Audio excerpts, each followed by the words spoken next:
یو ځل حضور پاک فرمایل وی چې چام د خولې نه ده ووتل چې د یونس ابن متا نه غوره ما نو د دروغ وی دا خدای پیغمبر دی انسان که ډیر هم لوی شي پیغمبر ته نه رسي که ډیر د خدای ولی شي او ډیر الله ته نږدې شي او ډیر لوی عالم هم شي خو چې ټول انسانان یو ځای کې نو پیغمبر ته نه رسي پیغمبر له خدای ډیر لوی مقام ورکړی دی د خدای مقربین او نږدې مخلوق دی نو قرآن شریف کې الله پاک ذکر من المرسلین څنګه نور پیغمبران دي داسې یونس هم پیغمبر تیر شوی الله را لېږلی دی مرسل څه ته وایي چې الله دې دپاره را لېږلي چې په مخ د ځمکه د خدای نایب او د خدای خلیفه او د خدای احکامات خلکو ته ورسوي یو قوم ته خدای ولېږه هغې قوم ته به نینوا وي علاقې ته به نینوا وي دا عراق کې دا علاقه بیا تباه شوې ده دا بیا غرقه شوې ده موسل مشهور اوس هم د عراق شته هغې سره خوا کې د علاقه و نینوا په پخوانو کتابونو کې هم د دې ذکر دی او دا کله تیر شوی دی نو بعضې حضرات وایي چې د عیسی علیه السلام نه 200 کاله مخکې څوک 300 کاله مخکې یادی خو چې کوم راجح قول دی نو تقریبا 900 یا 800 قبل مسیح د عیسی علیه السلام نه مخکې د زمانه د موسی علیه السلام نه پسو د ابراهیم علیه السلام نه پسو او تقریبا 900 یا 800 کاله دا د عیسی علیه السلام نه مخکې تیر شوی یو قوم ته خدای ولېږه د نینوا قوم ته دې قوم به بت پرستی کول او د بوتانو عبادت په کوم مشرکانو دې ولېږه چې لاړ شو دې قوم ته نصیحت وکړه ځکه ما تاسو ته وایي چې د پیغمبر ډیوټي هم دغه ده د ټولو نه اول ډیوټي د پیغمبر دا ده چې قوم ته به د عقیدې خبره کوي چې دا قوم الله یو مني او دا قوم شرک نه کوي خدای له شریک نه پیدا کوي نو دا د نینوا خلق څومره قرآن شریف کې الله فرمایي وارسلنا الی 100,000 او یزیدون څه د پاسه 100,000 خلقو ته خدای لېږلی دی مجاهد لوی امام التفسیر دی او عبدالله ابن عباس د حضور پاک صحابي دی هغه صحابي چې حضور پاک ولا دعا کړې ده اللهم علمه الكتاب والحکمه وی خدای د قرآن او د حکمت علم ولا ورکې نو مجاهد او ابن عباس وی دا او یزیدون د 10,000 نه 19 او 1,000 پورې کېدی شي چې دا کم قوم ته خدای لېږلی دی لک نه خو خامخا زیات دی خو قرآن شریف وایي څومره زیات دي او 1,000 یا 80,000 بعض علما وایي نه 1,00,000 او بعض علما وایي 1,20,000 خو څه د پاسه 1,00,000 قوم هغې ته لاړ او دا قوم ټول قبایلي د دې غرونو په ویښونو کې اوسېدل وړې وړې بانډې وې او غټ ښار هم پکې و د دعوت شروع کړه د الله چې خدای یو دی خدای شریک نه لري او د دې بوتان عبادت مه کوئ رونو زه تاسو ته بار بار دا یو خبره کوم چې شرک د خدای ډېر زیات بدي شي الله وی زه یو یم 2 خدایان نشته الله وی چې زما کم صفات دي دا د بل چا نشته الله وی چې زه کم کار کوم دا بل څوک نشي کولی الله وی زه رب یم بل رب نشته الله خالق دی بل خالق نشته الله وی جوړون کې زم بل څوک جوړون کې نشته ډاکټر به صرف ستا علاج کوي جوړولی دی نشي که خدای د ډاکټر په علاج کې د جوړوالي فایده واچي نو جوړ بشي او که خدای د ډاکټر په علاج کې فایده وانه کوي نو ډاکټرانو ځان بچ کسه ټول ډاکټران لاړ لقمان حکیم غوندې حکیم د دنیا لاړ لوی حکیمان لاړ شي نو په دارو کې شفا ډاکټر حکیم طبیب نشي اچولی په دې کې شفا الله اچي عقیده به صرف په الله ټیټ ساتي دا بنوي چې یاره زه دا ډوډۍ خورم او زه دا اوبس کم نو دا ژوند زما په دې روان دی چې کله بوډا شي او بیمار شي بیا هم ډوډۍ خورې او بیا هم اوبس کې او ژوند دې ختم شي بیا در باندې داسې وخت راشي چې اوبه دې هم نه تېرېږي داسې وخت راشي چې ډوډۍ دې هم نه تېرېږي نو دا ټول ارسه د خدای په لاس کې دي د دنیا چې دا موږ څومره منډې ترړې وو دا د اسبابو په نظر کې دي دا یو سبب دی زه به استعمالوم کله به دا سبب فایده ورکي که الله غواړي او که الله نه غواړي نو فایده به نه ورکوي بنیادي عقیده به ورونو ګورې ټینګه ساتئ د الله د وحدانیت او دا به مې عقیده چې الله یو دی او کدا عقیدنی نو ان الله لا یغفر ان یشرک به ویغفر ما دون ذلک لمن یشاء. الله وی چې وغواړم اره ګناه درته بخلی شم، په توبیم درته بخم، او که وغواړم بې توبیم درته بخلی شم، خو شرک درته نه بخم چې تر څو ته توبه نیستی. په شرک الله ډېر خفه کېږي. عقیده به مو دی چې الله په ذات کې یو دی دوه نشته. عقیده به مو دی چې د الله کم صفات دي دا د الله دي، دا د بل چا نه دي، او نه دی کې څوک بل شریک کېدی شي. او الله چې کم کارونه کوي داسې بل څوک نشي کولی. چې کم زما د اسبابونه بالاتر څیزونه دي، اسباب به استعمالوم، په دې به نتیجه الله مرتب کوي، بغیر د الله نه بل څوک نشي کولی. نو قوم شرک او د بوتان عبادت کو او بوتانو ته به سجدې کولې. دې لګیا دي تبلیغ شروع کو، قوم ټوکې ټقالې شروع. دا چې کوم مسخله کی کنه دا بیا ټوکې ټقالې کوي. اوس هم چې عالمان د خلکو د دین خبرې کوي نو دوی لګي او غدي کې نکتې راو بس دی خپل عقل جنگي. دا چې لګوندې مالدار شي، د یو موټرګي خاون شي یا د یو بنگلې خاون شي، یا څوک ورته اصلاح سوچت کی او ته خان بابا، نواب بابا او او پلانکی بابا او لګ ورته یو پټې لاس څوک اوچت کی، بس د هغه نشان خطی. هغه وایي که په دې مخ د ځمکې هم خوځې، د خدای شان دی چې دوه درې کسه چاته لږ غوندې ملا سوچت کې هغه ته دا پته ولګي چې زما خو نن یو حیثیت دی، او دا خلق خو ماته سلام کوي، او دا خلق خو ماته د کټ نه پاسي، بس دی بیا د ځمکې نه یو لس ګزه اوچت رواني. دا یو نخره ده. څوک بیا په خدای کې خبرې راوباسي، څوک د خدای په صفتونو کې خبرې راوباسي، څوک پیغمبرانو پسې خبرې کوي، څوک دین پسې خبرې کوي. رونو کبر به نه کوي، لویي به نه کوي. ګورې هغه انسان چې د هغه خېټه ټوله د ګند نه ډکه ده، د ګند نه، او پیدا د نطفې نه دی، او په دې ځمکه چې ګرځي دا خپې ځان پسې راکاږي، د دې خپو دا طاقت د خپل نشته، دا خدای ورکړی دی. دا انسان خدای په یو وخت کې را پرزولم شي، او د انسان په یو وخت کې خدای وجلم شي. په دې انسان خدای د هیزې دستونو بیماریم لګولی شي، په دې انسان خدای د الټو بیماریم لګولی شي. الټی څه شی دی؟ ډیران په خوله راوباسي، ډیران په خوله راوباسي. سوچ وکړه چې تا باندې الټی ولګي نو ډیران په لاندې طرف نه دی روان، دا په خوله را روان دی. ته د کوم ځای نه لویي کې او قبر کې ستا په یو غاښ چې دل شي ته بیا څونه اسمانه پورې چغې وباسې. ستا چې په خېټه دستونه شي نو پرتوک دې بیا لړلې او دسماتې ته ځان نشي رسولی. ته به څه لویي وکړې او څه به قبر وکړې. انسان قبر نشي کولی. دې کې کوي دی غلط دی. د پورې فرشتې خاندي مړه ته قبر کې ته لویي کې. ته چې سار په غسل خانه کې او دسماتې ته ناست وې ناډازار دی مونږ اورېدلی دی، هغه خلکو نه دی اورېدلی. هغه چې څخه بین د نه روان و څخه بین نو تم لویي کې، چې څخه ګندګي د نه لاړه تم لویي کې، چې د خولې نه د څخه لاړې روانې دي تم لویي کې، او د ترخونو د وجود نه چې د څخه خوله روانه ده او بوی د نه ځي نو تم لویي کې، او خېټه کې چې د کم ګن پروت دی نو تم لویي کې. لویي چا سره خایېږي ووایه الکبریا ردائی. الله وی لویي زما جامه ده، او چې څوک زما په جامه کې ځان را دننه کول ذلیل او رسوا به کړم.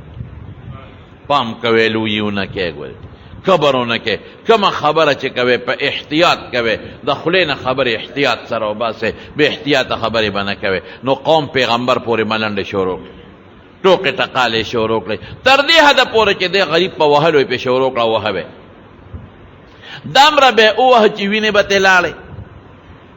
دی بني اسرائیلو ډېر ظلمونه کړي خپلو پیغمبرانو سره. دی اویا پیغمبران وجلي دي. دی بني اسرائیلو د خپلو انبیاو پورې هتک کړی دی. حضرت موسی علیہ السلام غوندې پیغمبر ته څه وایي؟ او ته وایي زه جهاد له په وادي تیه کې جهاد له ځو. قوم ورته څه وایي؟ اذهب انت وربک فقاتلا ان هاهنا قاعدون. وایي ځه او ته خدای د جنګونه کوې موږ پکې نه یو، موږ به دلته ناست یو. دا څومره سپکه خبره ده چې پیغمبر ته وی اذهب انت وربک، تو رب دې ځه، تو رب دې ځه او فقاتل جنگونه کوي او جګړې کوي. ان ها هنا قاعدون مدل ترس موږ نه ځو. تاسو مسپکه خبره.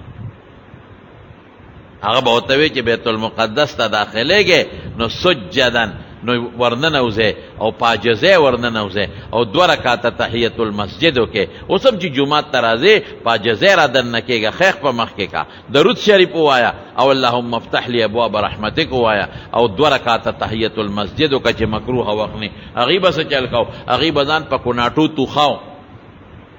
الله ورته د پیغمبر په جواب یقولو حتتن، دا وایي چې الله زما ګناه لرې کا. او څونه ښکلې خبره ده، حتتن زما ګناه لرې کا. دی به څه وی؟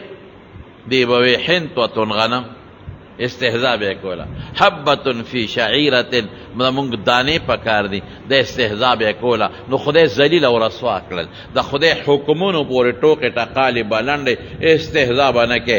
پیغمبر پورې ټوکې ټقالې به نه کې. د پیغمبر چې کوم وارث دی عالم او تا ته دین رسی، د پورې ټوکې ټقالې به نه کې. مستی مه کوه، ګورې کې رونیولې قسم په خدای کرې ته څوک بیا خلاص، بیا به په کرونو نه جوړېږي. او که ډېر ژوند شي 100 نه نشي رسېدلی، 100 ته هم نشي رسېدی. دا نن د برطانیې غټه بادشاه لاړه مړه شوه، 94 کاله کې، شپږ کم په 400 کاله کې. خلک علاج لا انګلینډ ته ځي که نه دي؟ ډاکټران ته راتاو دي، د دنیا ډاکټران ته تو دي، دارو شته، مشین شته، بچ شوه د مرګ نه. او یا کاله د برطانیې بادشاه پاتې شوه. څو کاله؟ او یا کاله. یوازې د برطانیې نه ملکه وه، د یو څو نورو ملکونو ملکه وه. او یا کاله بادشاه وه، د دنیا نه دغه دی لړه ختم، نه پاتې کېږي. ته به څونه ژوند به ستا، د دې نه به هم زیات شي، 100 کالو ته به ورسې، بیا به څه کې؟ بچ کېدی شي د ژوند نه. نو ظالمه قبر سره به څه کې؟ ظالمه یو خدای ومنه، 2 خدایان مه منه، د یو الله تابعداري وکړه. او د الله چې کوم پیغمبران دي چې هغې ته کوم دین رسوي به دقه ومنه. او بیا پیغمبر زمونږ د حضور پاک نه پس خو نه بل پیغمبر راغلی دی، نشته نه به راشي. نو د هغه خلیفګان دي، رسول الله مبارک فرمایي زما خلیفګان به تاسو ته زما دین رسوي. خلیفګان څوک دي؟ د دین عالمان. نو دا د پیغمبر وارثان دي، د دوی خبره ومنه، د دین خبره به راته کوي. دې کې نقطې مرو بس. هغې لګیو، یونس علیه السلام به ووهه ووهه، یو ځل یې دومره ووهه چې غریب په دیکو یو غار ته ځان وردننه کړ. او دا ظالمانو څه چل وکړو؟ دوی لاړل د غار په خولې ورته تیږې کېښودې او د غار په خولې یې ګټې کېښودې چې په دې غار کې دننه دې مړ شي. لیکن رب العالمین د خپلو بندګانو مدد کوي. په غار کې دننه ورته خدای رڼام پیدا کړه، په غار کې دننه ورته خدای چینم پیدا کړه، او په غار کې دننه ورته خدای میوم پیدا کړه. الله خو په دې قادر دی. الله د خپلو نیکانو بندګانو باندې ازمایش په دنیا کې راولي، تکلیف خامخا راولي، ازمایش راولي. ایوب علیه السلام څومره بیماری تېره کړې ده. دا دې اوس ته د یونس علیه السلام ویم چې څومره تکلیف پرې راغلی دی. ابراهیم علیه السلام باندې څومره تکلیف راغلی دی، لیکن خدای عزت څونه ورکړه تر ننه پورې ابراهیم علیه السلام پسې یادېږي پخو. موسی علیه السلام، ایوب علیه السلام په عزت باندې یادېږي. وترکنا علیهم فی الاخرین، تر قیامته پورې په ښه نوم یادېږي. نو شپون کې چې ته په لاره روانو قوم خوي چې زه بس غرم ورپسې بند که او په خوله کې مو ته تیږې کېښودې او دی پکې دننه مړ شي. نو یو شپون کې چې ته په لاره باندې روان دی چې ورغې هغې کې دننه ورته رڼا ښکاره شو چې دا دننه رڼا ده څه ده. نو هغه تیږې یې لرې کړه چې ګورم چې دې کې څه دي. نو حضرت یونس علیه السلام په غر کې دننه ولاړ دی او د الله طرف ته متوجه دی او منځ کوي د خدای پاک په طرف باندې ولاړ. رڼا ورته په غار کې لګېدلې ده. رښتیا ووایي دا دومره غټه رڼا د انور په شکل کې او د سپومې په شکل کې چا پیدا کړې ده؟ الله. نو چې داسې رڼا پیدا کړه چې ټوله دنیا پې روښانه ده، نو په قبر کې دننه نشي پیدا کولی؟ په غار کې دننه نشي پیدا کولی؟ بس چې بار راووته، شونکې خو پې پیش شو، هغه هم ملګری شو، بیا لاړ قوم له دعوت شروع کړه. قوم نه منه صاحب، ډېر لوی دعوت یې ورکړه قوم ته. وهلم وشو، ویم وهه، کنځلم ورته وشو، سپکم ورته وشوې، پیغورونه هم ورته وکړی شو چې تا غریب ملا ته ګوره، ته موږ ته خبرې کوې. نن سبا هم دا خلک دا خبرې کوي، دا غریب ملا ته موږ ته خبرې کوې. فرعون به موسی علیه السلام ته څه وی؟ لاس به یې داسې ورته وړقوی، وایي زما خو بنګلي شته که نه؟ په هغه زمانه کې به د بادشاهانو بنګلي یې چول. ستا بنګلي شته؟ اوس هم دا خوار ملا ما ته خبرې کوي. آی هاي ماشاءالله.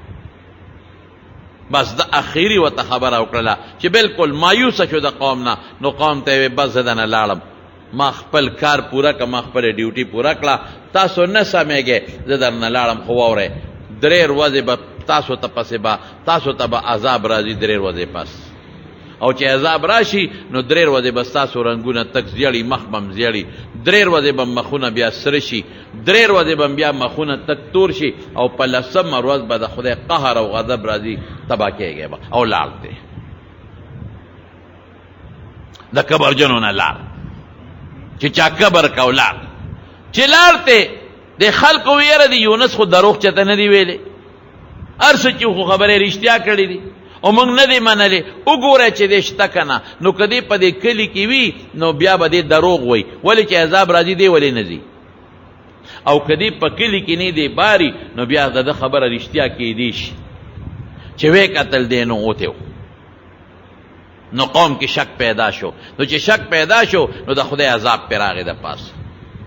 نو 3 ورځې مخونه زیړ شو. بس دوی پوه شو چې د یونس خبره خو رښتیا ده. نو په 4مه ورځې مخونه سره شو د ټول قوم، د ښځو، د سړو، د بادشاه، د وزیرانو او د ټولو خلکو. الوی ورشه یونس پسې شا بیری ولې، سړی رښتونې مونږ یې نه دي منلې، الی شا بیری ولې، شا بیری ولې، مونږ پې ایمان راوړو، بس مونږ مسلمانېږو. خلک یې خواره کړل ورپسې، خو یونس علیه السلام د کلي نه وتی. 3 ورځې مخونه زیړ، 3 ورځې سره، او بیا 3 ورځې مخونه توروالی شروع شو. بس چې توروالی شروع شو، بعضې پکې عقلمندو د دنیا په بنیاد هغې وی داسې وکړې پرېږدی یونس نشته، شته نه تللی دی، مونږ ته یې نصیحت وکړه، مونږ ولې ونه منه، خو د مونږ خیر خواو، هغه خو مونږ نه بادشاهي نه غوښته، هغه خو مونږ نه مشري نه غوښته، هغه خو مونږ ته وی د یو خدای عبادت وکړې، هغه خو مونږ ته خیر رسو، زمونږ یې الله سره جوړ پیدا کو، مونږ ته خپل دین خواو. نو مونږ اونه منه، داسې کار کوو څه چې په مونږ یې کم خدای منه، راځئ چې هغه ته چغې وو، راځئ بغیر د دغې خدای نه په بله طریقه مونږ نه بچ کېږو. نو ټول راووتل. چې راووتل دی هوښیارتوب وکړو، ښځې هم راووتې، سړي هم راووتل، ماشومان هم راووتل، څاروي هم راوویستل بار میدان ته، او یو شانې خدای ته چغې جوړې کړې، او ښځې د سړو نه جدا کړې، سړي د ښځو نه، او میندې د ماشومانو نه جدا کړې، ماشومان د میندو نه، او څاروي د بچو نه لرې کړل، بچي د سارو نه لرې کړل. نو بچو به سارو پسې چغې والې، او سارو خپلو بچو پسې چغې والې، او میندو په خپلو ماشومانو پسې، او ماشومانو میندو پسې، یو چغې جوړې شوې، او دوی خدای ته چغې جوړې کړې چې یا الله مونږ د خپل پیغمبر یونس خبره نه ده منلې، یا خدای مونږ توبه وباسو، بس مونږ توبه وباسو، الله مونږ تا یو منو، خدای مونږ بوتان په شړه کړو، دا ماتو یو تا منو، خدای ذات کې هم ته یو صفت هغه، او ای هغې ذات ته چې یونس مونږ ته کوم خدای خو هغې خدای ته چغې وایي، ای د یونس ربه مونږ ته چې یونس کوم عقیده ویلې ده هغه عقیده خپلو، مونږ غایبانه په یونس هم ایمان دی، هغه ستا پیغمبر دی، مړه خو چې څومره جړاګانې وې هغې خدای پاک ته وکړې، او چغې خدای ته ووالې، او دې خوا به سره دوی خو خدای ته چغې والې، او ماشومانو میندو پسې چغې والې، یو انګولا جوړه شوه، او سارو په بچو پسې، او بچو په سارو پسې، یو شان چغې جوړې شوې، او انګولا جوړه شو، یو غوبل جوړ شو. ریاض ساتئ رونو ګورئ، په کم قوم چې عذاب یو ځل راغلی دی بیا ته نه دی تللی. عذاب چې کله نازل شو که نه، نو بیا نه ختمیږي، بیا واچغې بیا به نه ختمیږي، او د عذاب نه مخکې چغه ووانو بیا به در باندې خدای عذاب نه راولي. لیکن قرآن شریف کې الله څه وایي؟ فلولا كانت قرية آمنت فنفعها ایمانها الا قوم یونس لما آمنوا کشفنا، لما آمنوا نو څه شی دی چې دی بغیر د یونس د قوم نه بل چا چې چغه والده، نو مونږ ورته چغه او عذاب نه دی لر کړی، صرف د دوی نه مو لرې که چې ایمان یې راوړو. نو څه شی دی؟ کشفنا عنهم عذاب الخزي، هغه د رسوایۍ عذاب مو ته لرې که، ومتعناهم الی حین، مونږ وی ځه تر مرګه پورې دله بیا نوټه در کوو، ځه عذاب مو لرې که، تاسو مسلمانان شوئ، عذاب ته خدای لري. عذاب څنګه اوریاز راغلی وه، اوریاز کې اور راغلی و، اوریس کې ګلزار شروع شوی و، اوریس کې لوګي شروع شوی و. د خدای عذاب دی،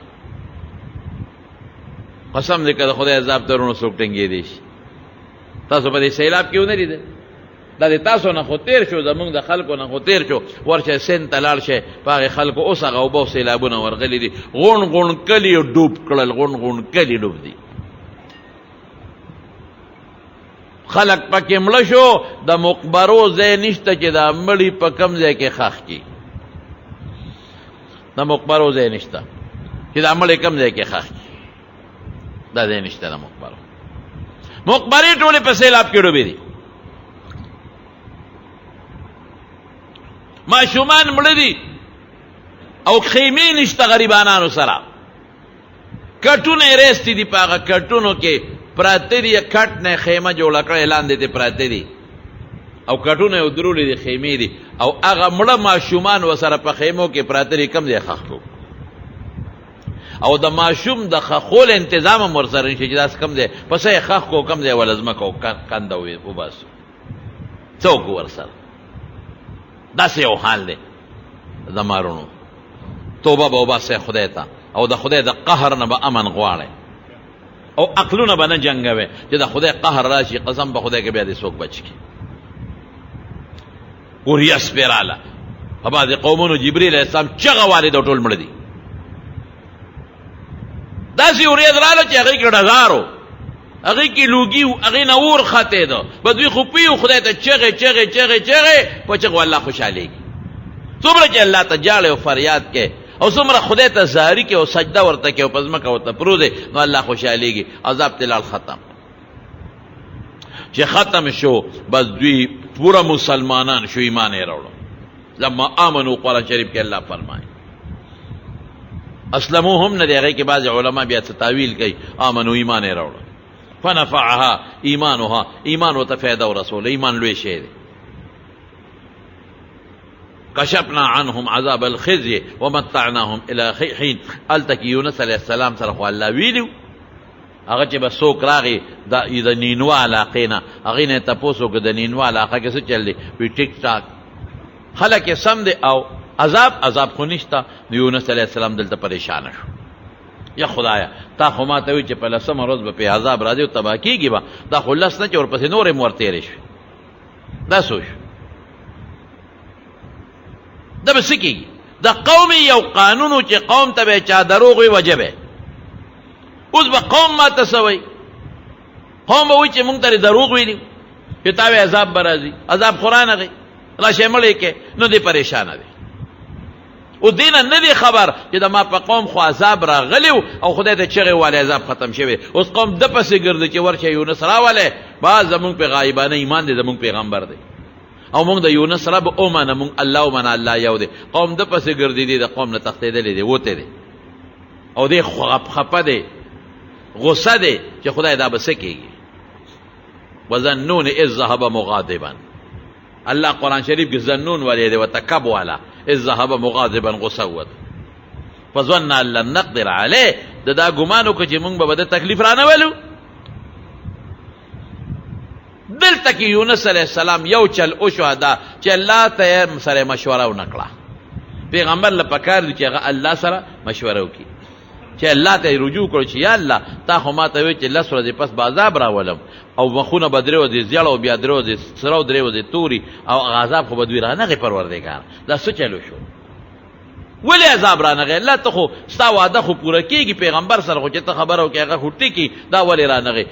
دا کار ونه کړ، ګناه نه ده، ګورې ګناه نه ده، خو د پیغمبر شان دا دی چې الله سره مشوره ونه شو، په دې الله خفه شو. مونږ نه چې ګناه موشي، مونږ ته الله صبر کوي، او پیغمبر نه ګناه ونه شي، خو بعد داسې کار وشي چې هغه ناغورې، مونږ ته پښتو کې څه وایو؟ ناغوره، نو په هغې مغه الله رانیسي. لوی سړی چې د مونږ چې کم داسې نږدې شاګردانی او د هغوی نه فوټې غلطي مو شي، نو مونږ له غوسه راځي. امام چې مقتدیان یې لږه غلطي مو کې، نو غوسه ورځي. پلار چې بچی یې کم خوښي او هغه لږه غلطي مو کې، غوسه راځي. او چې لرې خلک یې، نو هغې ته غوسه نه راځي.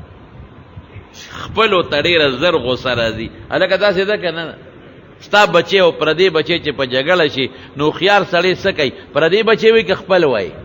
خپل وایي که چړه ته یې نږدې وي هغه ته قار ډېر راځي. نو پیغمبر الله ته ډېر نږدې دی نو غوسه زر راځي. دا ګناه نه ده. الله خو ورته نه ویلي چې نه بځې. که الله ورته وي چې مه ځه او دې تللی وي نو بیا به جرم و. الله خو منې کړی نه دي خو الله سره یې مشوره ونه کړله نو لاړ. بس ما قوم به اوس وایي مونږ ته دروغ ویلی دي عذاب خورانغې قوم به مې مړ کي په دروغو خو د هغې قانون دا دی چې وجل کوي. نو کشتۍ ته لاړ د وطن نه هجرت وکړه. اوس دقه د دنه یو دا کار وشو چې دله په کار و چې الله ته یې وی چې الله اوس څه وکړم هغې ونه وی او د قوم نه روان شو کشتۍ ته وخت.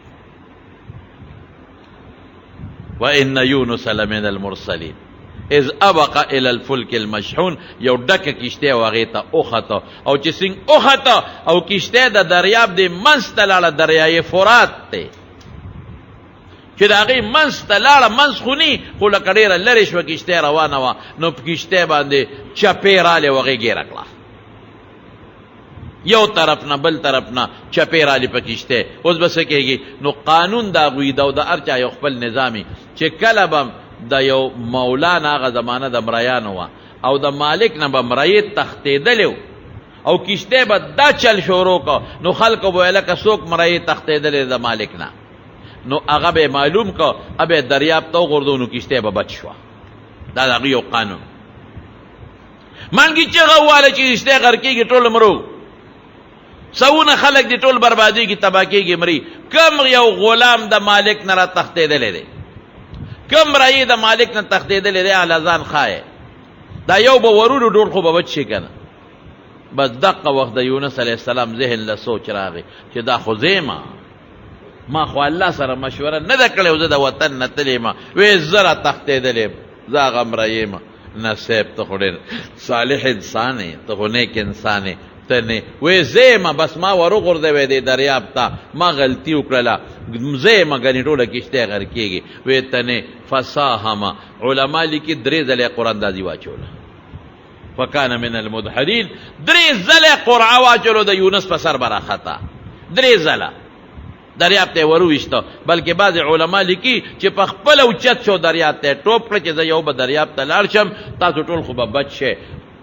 فالتقمه الحوت وهو ملیم یو کب راغی او دې الواق تیر کړه او الله دې کب ته څه وایي دا ما تعالی خوراک له ګورې نه دی پیدا کړی یو غټ کب و غټ الواق یې تیر کړه کشتۍ بچ شوه. کب خېټې ته ورسېد د کب خېټې ته ورسېده. علما څوک یو ورځ یادوي څوک 3 ورځې یادوي څوک 40 ورځې څوک 7 ورځې دا د علماو خپل سوچ فکر دی. په حدیثو کې دا ذکر نشته. کب د دریاب په منځ کې ولې چکر ورکړ ښه یې وګرځاو او علما لیکي چې د کب د سرمن ورته خدای لکه د شیشې کړه چې د دریاب دا ټول هر څه د خدای قدرتونه ووینئ. داسې کبان په دنیا کې شته ښه سل فوټه یو کب شته. اوس دې وخت کې غټ غټ کبان دي په دنیا کې ویل ورته وایي شارک ورته وایي عنبر ورته وایي دا غټ غټ کبان دي. د حضور پاک په زمانه کې صحابه یو جهاد لتلی اوږي شو صحابه 300 صحابه کرام دي 300 اوږي شو دومره اوږي شو چې د ونو پاڼې به یې خوړې 3 اوښان به یې دروازې الالول د دې به پې ګزاره کېده 3 اوښان ګزارې دپاره بیا ورته مشر وي چې د اوښان مال الوی که د اوښان مو حلال کړل وطن ته به په څه باندې رسو دې کې دریاب چپه وواله او یو کب یې بر راغورځو عنبر نومې عنبر چې بار یې راوغورځو دې په تورو او راټینګې که څونه کب و 18 ورځې 300 صحابو ته خوراک وکړو څونه 18 ورځې بخاري کې حدیث دی.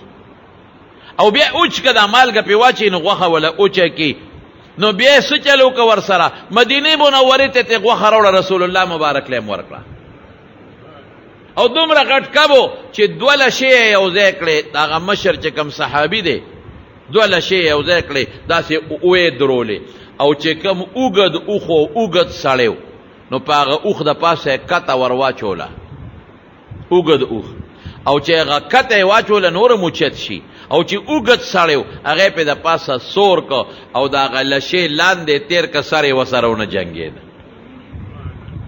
دا کبان شته؟ تاسو تاریخ وګورئ تاسو ته پته ولګي. داسې شارک کبان شته، شارک مچلی ورته وایي چې د هغې دا جبړه د نور وجود نه غټی. وایي 9 کسان د ده په دې خوله کې په تالو کې په ولاړه ځایږي. 9 انسانان د ده په دې خوله کې په دې ججوره کې، ججوره به ورته ووایو نو جبړه ورته وایي، په دې کې په ولاړه ځایږي. دونه غټ غټ کمان شته. او ما په خپل یو ځل یو تاریخ کته، داسې کبان دي چې هغې خوراک د افریقې په ځنګل کې میلاویږي.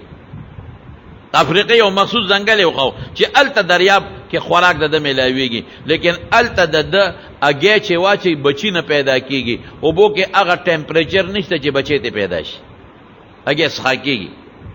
نو دی د امریکې سره خوا کې چې ته شمالي امریکا یاد کړه، کسې یاد کړه، هلته دریاب کې دی اګی چي. په هغه دریاب کې اوبو کې هغه ټمپریچر شته چې دا اګی څښا نشي او بچی ته پیدا شي. دی روزانه وایي چې خدای خبر 2.5 کیلومیټره دی که زیات دی. ما اوس ته تیری وزم، دا مې ډېره موده مخکې کتلی دی. 100 کیلومیټره روزانه د افریقې دریاب ته ځي خوراک له، او واپس راځي د امریکې جزیرې ته. نو هلته هغه دریاب کې اګی چی چې بچي چې جوړ شي. دومره تیز رفتاره دی. داسې کبان شته په دې دریاب کې چې هغه د جزنم په رفتار کې تیز رواني. داسې هم شته.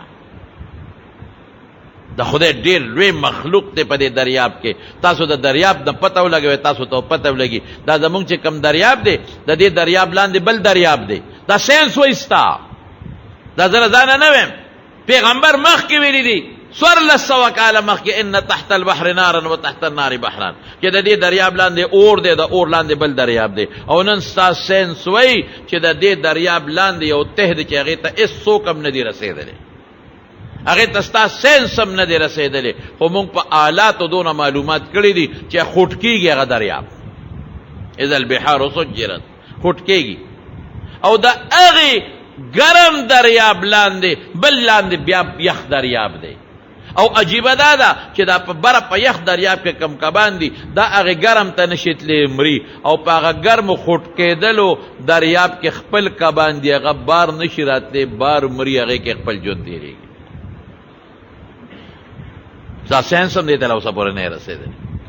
داسې کبان پکې شته چې د هغه وزرې دي، وزرې په دریاب کې دنه شارک مچھلی کی یو قسم دی. شارک مچھلی کی تاریخ وګوره چې د هغه وزرې دي، او هغه په دریاب کې ټوپ وایي. په دې دریاب کې غرونه دي، د یو غر نه بل غر ته په هوا کې اوړي. او داسې کبان دي پکې، دی په دې جبړه باندې ساه اخلي، د اوبو نه اکسیجن اخلي. داسې کبان دي چې 46 منټه او 45 منټه که ساه وانه مخلي نو په اوبو کې ژوند تېروي. داسې کبان دي په دې دریاب کې دننه. قرآن شریف کې الله فالتقمه الحوت وهو ملیم، دې ملامت او چې خدای صبر کېږي دریاب کې کب تیر کو، لیکن چې تیرې کو نو څه چل کېږي؟ هلته لګیا یې د خدای تسبیح وایي. او څه وایي؟ فنادى في الظلمات ان لا اله الا انت سبحانك اني كنت من الظالمين. د شپې تیارم ده، د وریځو تیارم ده، د هوا د بخاراتو تیارم ده، د سمندر تیارم ده، او د ویښ تیارم ده. هلته څه وایي؟ لا اله الا انت، خدای بل خدای نشته ګورې ته، سبحانک، الله د هر عیب نه پاکې، انی کنت من الظالمین، خدای ما ځان سره زیاتې کړې دي، زیاتې کوونکو نه چې ما تا سره مشوره ونه کړله، الله زیاتې مې کړې دي. لګیا دی هغه تسبیحات وایي لا اله الا انت سبحانک انی کنت من الظالمین. دا وایې ښه، دا ټول وایې، دا دې ختم کوئ. د تکلیف وخت کې بهترین دم دی، دې نه لوی دم بل نشته، بهترین دم.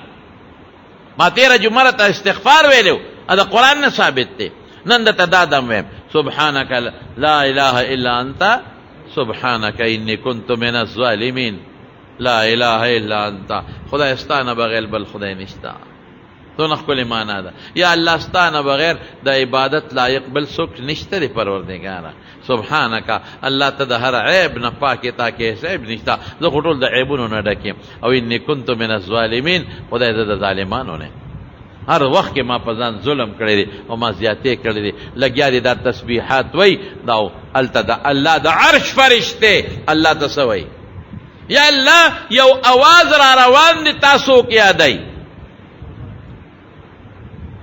قدیر کمزور دے دا سی دے لکا چاچے پا مرے چالا زور کری او بیام تا یادئی دا سی آوازو سا پوری منگ نورے دلے تو کہ انسان دے انسان الیہ یسعد الکلم الطیب والعمل الصالح یرفعوه دا سمرہ نیکے چی دا اللہ ترسی گی خدای پاک دا سوک دے دیر پا جزے لگیا دے دیر پا درد لگیا دے لکا چالا چی پا مرے چا زور کری او چگے وی او دیر رو رو لگیا دے او تا تا جاڑی و آواز کئی اللہ دا سوک تے دا زما یو بندہ دی یونس مارای نیولے دے اللہ فرشتو تا ہوئی او دے وقت کے اے فرشتو اگا کب گیڑے تا میں رسولے دے دا کب گیڑا کے میں قید کرے دے او دے وقت کے کب دا دریاب پا ویخ کے پتورا خطا باندے پروت تے او دا کب پا اینا سجدہ لگولے دا ما یادئی پیغمبر یہ وقت خدای نہیں رہی پا سخت کے بم خدای یاد ساتے پراتا کے بم اللہ یاد ساتے رسول اللہ مبارک نہ فرمائی ویڑا میں غواڑی چی یورز موڑے ما یورز اگے ما مونږ چې ماړه شو قبر شروع مونږ چې اوږي شو ګیلې شروع کو د الله نه چې ماړه شو نو قبر شروع کو من نه کو خدای نه یادو او چې ماړه شو د خدای دین پورې ټوکې کو پیغمبرانو پورې ټوکې کو چې ماړه شو ګیره پورې ټوکې کو پټکو پورې سنت جامع پورې ټوکې کو مدرسو جمعتونو پورې ټوکې کو اسلام پورې ټوکې کو خنداګانې کو او چې اوږي شو ګیلې شروع کو خدای دې لیدلې خدای زدی را نیولے ما نا نا چه اوگے شے نو خدای تزاریو کا حضور پاک فرمائی چه اوگے شم اللہ تزاریو کا ما چه اوگے شے خدای تا فریادو کا چه بیمار شے اللہ تا فریادو کا چه اوگے شے اللہ تا فریادو کا چه قرضدار شے اللہ تا فریادو کا چه تکلیف در باندرا شی سوک بلر کئی ہوائے اللہ تا فریاد بل سوکشتا نا ذکر ویم شکر دے خدای جتے قوم خود چا پکار نہ رہی پلارم کل پکار نہ رہی زویم پکار نہ رہی رورم پکار نہ رہی بچیم پکار نہ رہی او دا سے وخراشی چی خدم دا خلقو نہ تختی او دا سے وخراشی چی دا خد نخاوندم تختی او دا سے وخراشی چی بچیم پا پلار تنگی بیائے تنگ شی پہ او دا سے وقت راشی جی پلارم بچو تا خیرے کئی لیکن آغا یو سات تے چھے آغا دا انسان نہ تختی ادھر وقت پکاری گی اگر تا پنی مشفم چگے گئی او اللہ نو عبر اللہ در گئی اگر تا بیمارم شنو چگاوتا ہوا او ادھر بیماری لر گئی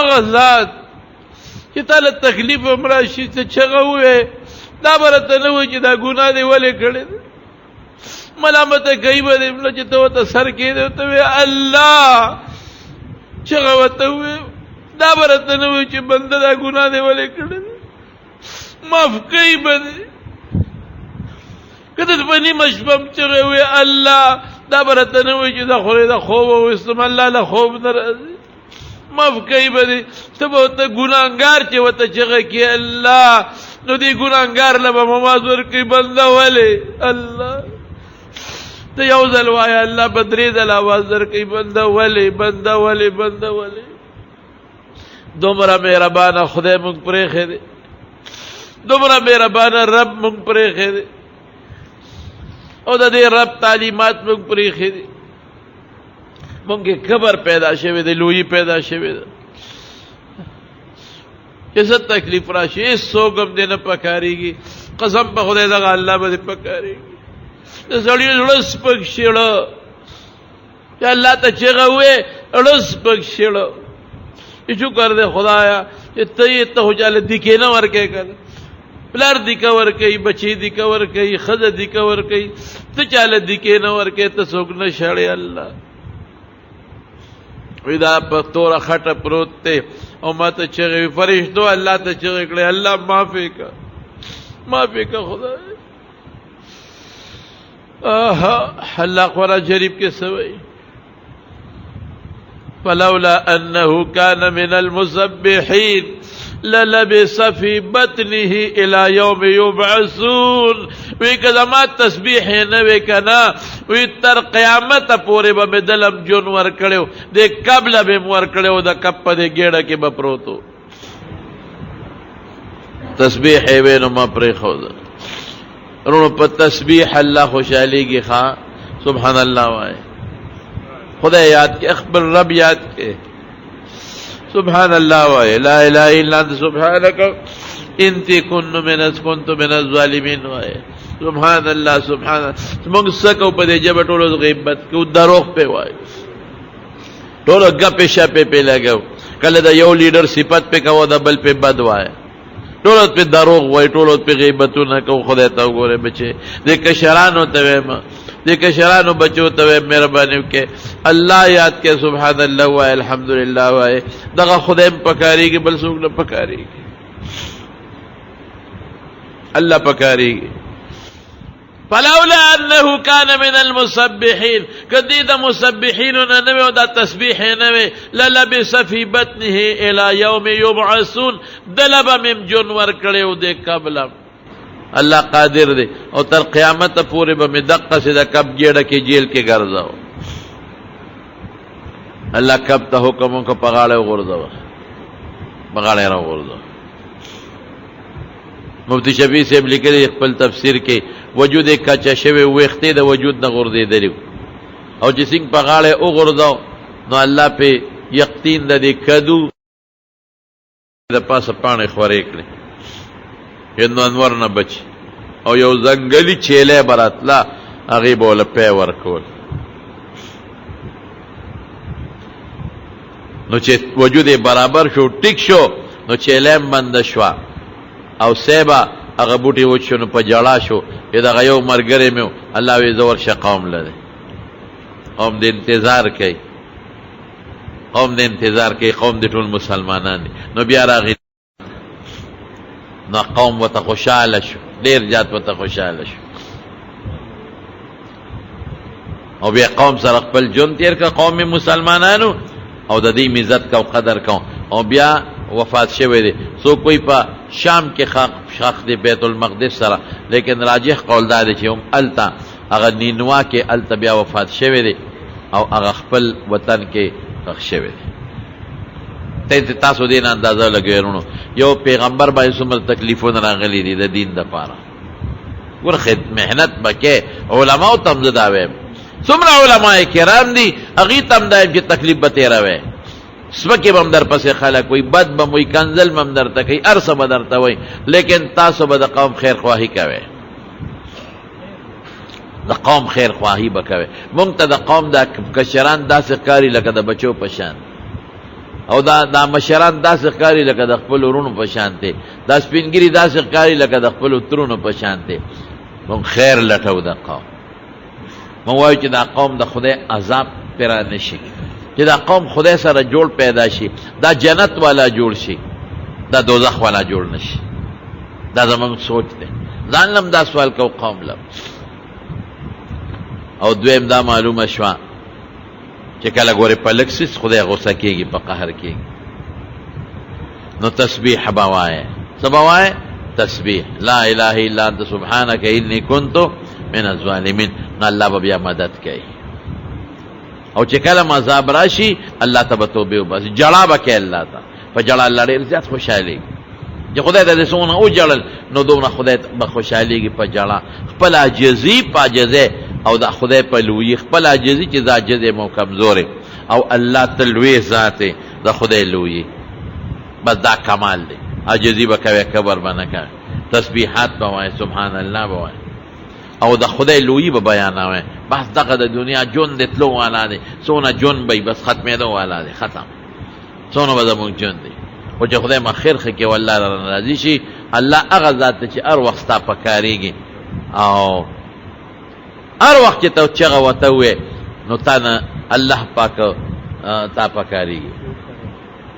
هر څونه چې وایې مانځه پسې م ویلی شي چې کله درته تکلیف پیښ شي که نه او ټینشن 9 ځلې وایې، چې کله هم داسې یو سخت تکلیف درته راشي 9 پیرې وایې او زیات وایې او 100 پیرې دروازې وایې، هر څونه چې وایې نو ویلی شي. الله پاک دی موږ د خپل قهر او د خپل غضب نه وساتي. خدای دې موږ د خپل قهر او د خپل غضب نه وساتي. یا الله موږ خو هر وخت ګناه کوو، موږ خو په ګناه کې ککړ یو خدایا، خدا مې ایمان دی الله چې ستا نه بغیر زموږ هېڅ سره نشته، خدایا ستا نه بغیر هم هېڅ سره نشته. دعا کې څه بیماران دي زموږ سراب احمد جي صاحب یو ماشومه ده لور د هم بیماره ده، زموږ کور کې هم څه بیماران دي، ستاسو کورونه کې هم وي، هر چا کور کې څه ناڅه بیماران دي. الله دعا وکړئ چې بیماران له الله روغ صحتونه ورکړي، الله ته وله شفا ورکړي.